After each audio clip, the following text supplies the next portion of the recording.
Logo no começo do ano, o Brasil acordou em choque. Com a maior tragédia de sua história, 242 pessoas morreram intoxicadas na Boate Kiss, em Santa Maria, no Rio Grande do Sul. O incêndio começou depois que a espuma que servia para fazer isolamento acústico da boate pegou fogo. Depois que um músico da banda Gurizada Fandangueira acendeu um sinalizador dentro da boate. 4 pessoas, entre elas o dono da Kiss, foram presas.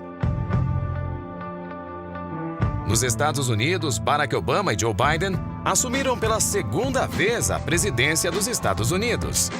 Já aqui foi Renan Calheiros que voltou pela segunda vez para a presidência do Senado.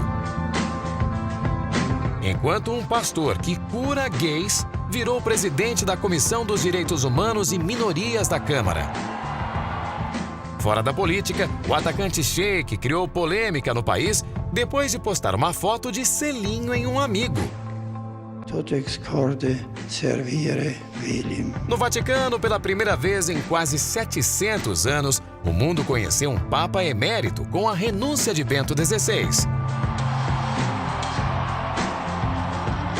E também o primeiro Papa latino-americano, com a chegada do argentino Jorge Bergoglio, o Papa Francisco, ao trono de São Pedro. No céu da Rússia, um meteoro deixou mais de 1.200 pessoas feridas e um rastro de prejuízo. No Rio de Janeiro, foi a chuva que, de novo, deixou vários mortos e centenas de desabrigados na região serrana do estado. Na Ásia, foram as ameaças entre as Coreias que balançaram o mundo. Depois de vários testes com foguetes nucleares, o Norte ameaçou entrar em guerra contra o Sul e também contra os Estados Unidos. Quando os navios de guerra já estavam se preparando para o ataque, o clima esfriou. A escalada de tensão terminou com um acordo de cooperação entre as duas vizinhas.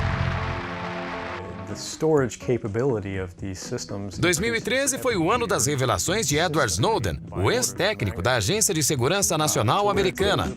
Foi ele que mostrou ao mundo o esquema de espionagem do governo dos Estados Unidos. Nem mesmo os aliados europeus escaparam das escutas americanas. A presidente Dilma Rousseff não gostou das revelações. Foi ela, a primeira líder mundial, a exigir explicações do governo Obama. Fere o direito internacional e afronta os princípios que devem reger as relações entre eles.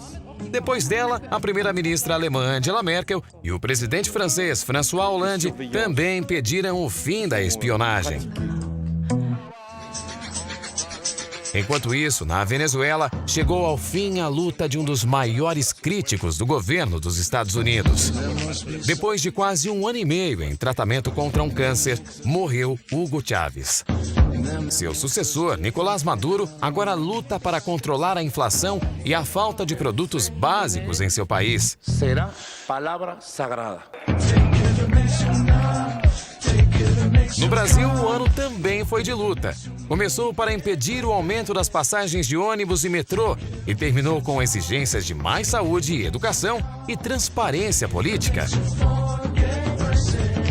Os aumentos foram cancelados e o barulho das ruas fez com que o Congresso e o governo voltassem a ouvir. Estamos acompanhando com muita atenção as manifestações que ocorrem no país.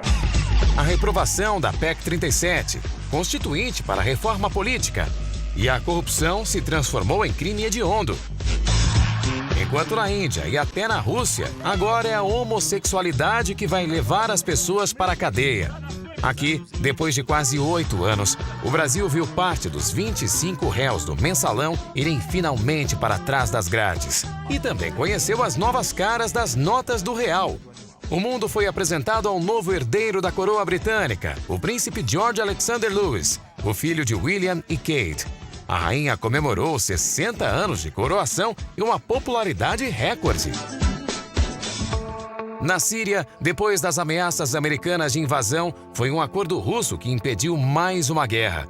Pela proposta, o país de Bashar al-Assad tem até julho do ano que vem para acabar com todo o seu arsenal químico.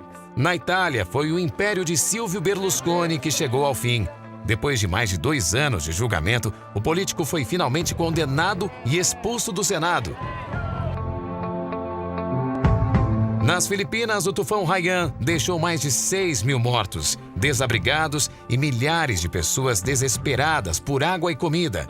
O país teve mais de 14 bilhões de dólares em prejuízos. Enquanto nos Estados Unidos, um impasse na votação do orçamento causou a paralisação do governo depois de quase 17 anos. O país também viveu um novo atentado com as mesmas consequências. 3 mortos e mais de 170 feridos depois de 2 explosões na maratona de Boston.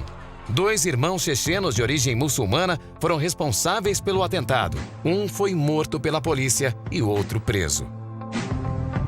2013 foi um ano em que perdemos personagens importantes da história da música,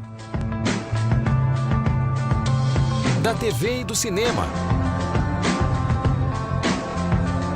da política e da paz.